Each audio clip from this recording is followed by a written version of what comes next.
ব্যক্তি নবীর তরিকা না মানে, নবীর তরিকা বাদ দিয়া, নবীর সুন্নাত বাদ দিয়া বেদাত অনুযায়ী আমল করে, অথবা অন্য কোনো তরিকা মানে, নবীর তরিকা বাদ দিয়া চিশতিয়া তরিকা, কাদেরিয়া তরিকা, নকশবন্দি তরিকা, পীরের তরিকা, বুজুর্গের তরিকা, আলেমের তরিকা, এলাকার তরিকা, দেশ এবং দশের তরিকা, অন্য কোনো মানুষের বানানো তরিকা মানে, সে ব্যক্তি কবরে কখনোই বলতে পারবে না তিনি হলেন আমার নবী মুহাম্মদ সাল্লাল্লাহু আলাইহি ওয়াসাল্লাম।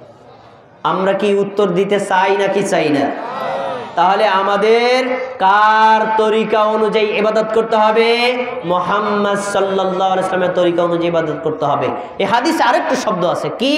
তিনি যে বলবেন জাআনা বিল বায়িনাত, আমাদের এই নবী মুহাম্মদ সাল্লাল্লাহু আলাইহি ওয়াসাল্লাম আমাদের কাছে নিয়ে এসেছিলেন দলিল আর প্রমাণ। দলিলটা কি কোরআন, দলিলটা কি হাদিস।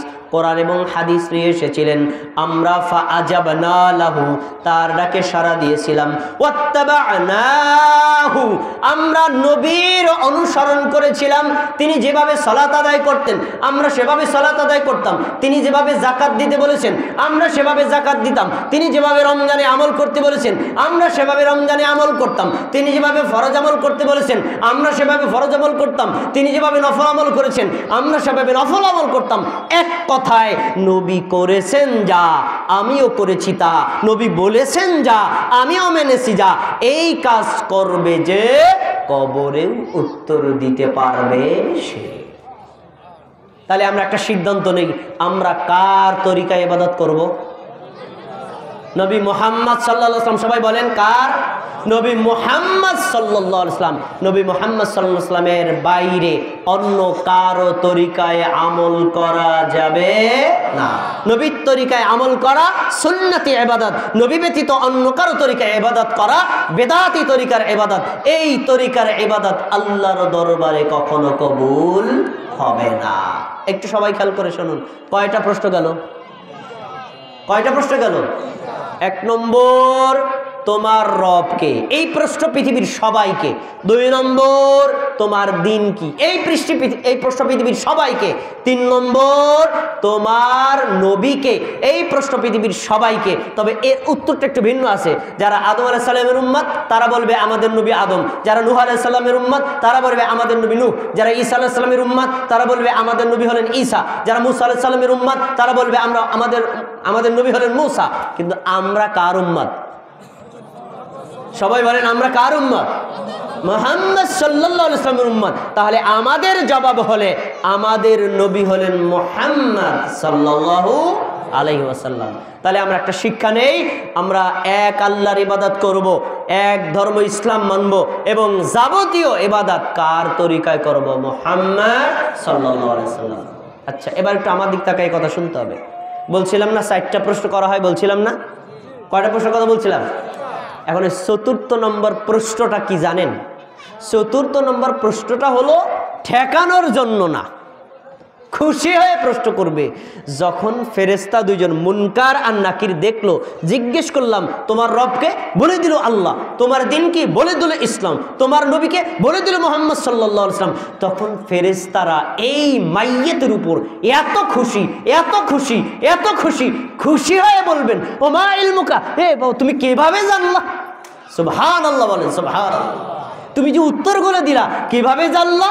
এই কিভাবে জানলা এখানে বোঝা যায় জানার গুরুত্ব ইসলামে আছে না নাই? না জেনে ধর্ম পালন করা যাবে না।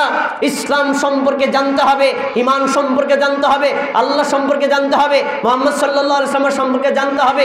যদি না জেনে ধর্ম পালন করেন আপনার ধর্ম সঠিক হবে না, আপনি কিয়ামতে মুক্তিও পাবেন না।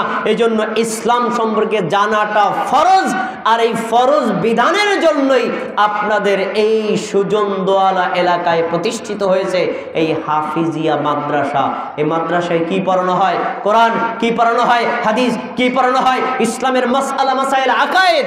এগুলো আমাদের জানা দরকার আছে না নাই? আমাদের সন্তান সন্ততিদেরকে জানানো দরকার আছে না নাই?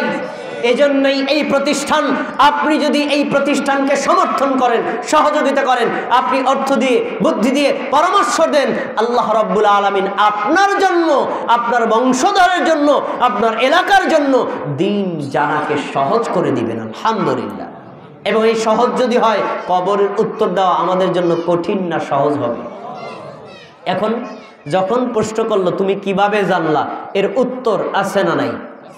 এই উত্তরটা জেনে নেন। তখন ওই মাইয়িত বলবে ক্বরাতু কিতাবাল্লাহ। ফেরেশতা শোনো, তোমরা আমাকে জিজ্ঞেস করেছো তুমি কিভাবে জানলা, আমি আল্লাহর কিতাব পড়েছি। সুবহানাল্লাহ। আল্লাহর কিতাবের নাম কি? সবাই বলেন আল্লাহর কিতাবের নাম কি? এই মাদ্রাসায় কি পড়ানো হয়? কোরআন। দেখছেন, ক্বরাতু কিতাবাল্লাহ। এরপরে ফাআমানতু বি, শুধু আমি পড়ি নাই, আমি কোরআনের উপর ঈমানও এনেছি।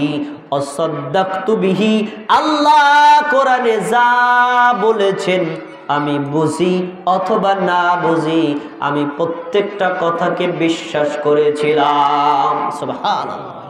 বিশ্বাস করার কারণে আমি আজকে এই প্রশ্নের উত্তর দিতে পারলাম। বলেন আলহামদুলিল্লাহ। কয়টা প্রশ্ন গেল? 4টা প্রশ্ন মুমিন দিয়েছে না দেয় নাই? এখন ফলাফল কি আপনারা জানতে মনে চায় না? এই সুজনদলা এলাকারবাসী সবাই আমার দিকে তাকিয়ে কথা শুনুন। আপনাদের জন্য মহা সুসংবাদ। যে সকল মা বোন ঘরে আছেন মনোযোগ দিয়ে শুনুন। আল্লাহ তাবারক ওয়া তাআলা এই মুমিন বান্দার উপর, এই মুমিন বান্দির উপর এত খুশি, এত খুশি, এত খুশি, 7